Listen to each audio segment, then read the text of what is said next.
क्या आपने देखा है? आपने एक शेयर खरीदा और अगले हफ्ते उसका भाव नीचे आ गया।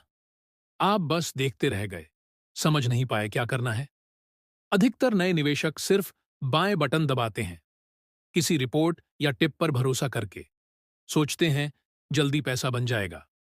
शुरुआत में ₹500 का शेयर खरीदते हैं और अगले हफ्ते वो ₹450 पर आ जाता है। फिर डर या लालच में दोबारा खरीद लेते हैं।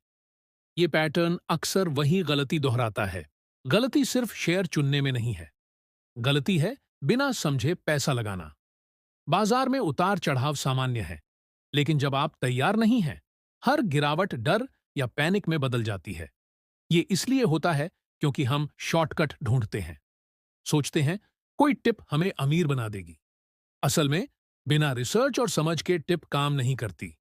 हम मान लेते हैं जो ऊपर गया वो फिर से ऊपर जाएगा। यही भावनात्मक निवेश की जड़ है। समझना जरूरी है, पैसा बनाने का तरीका जल्दी और आसान नहीं होता। असली अमीरी धीरे धीरे बनती है। ध्यान रखें, मार्केट में समय और धैर्य जरूरी है। रिस्क को समझना पहला कदम है। हर शेयर का चढ़ाव और गिरावट स्वाभाविक है। शुरुआत में सिर्फ इंडिविजुअल शेयर पर भरोसा करना बिगिनर्स के लिए जोखिम भरा है। जो लोग अमीर बनते हैं वो शॉर्टकट नहीं ढूंढते, वो सिस्टम बनाते हैं, समझ बनाते हैं और समय देते हैं। अभी आप शुरुआत कर सकते हैं। पहले सीखो, समझो, फिर कदम बढ़ाओ। मार्केट को बिना सीखे तुम ये संभाल नहीं पाओगे। सही तरीका सीखने के लिए अभी सब्सक्राइब करें।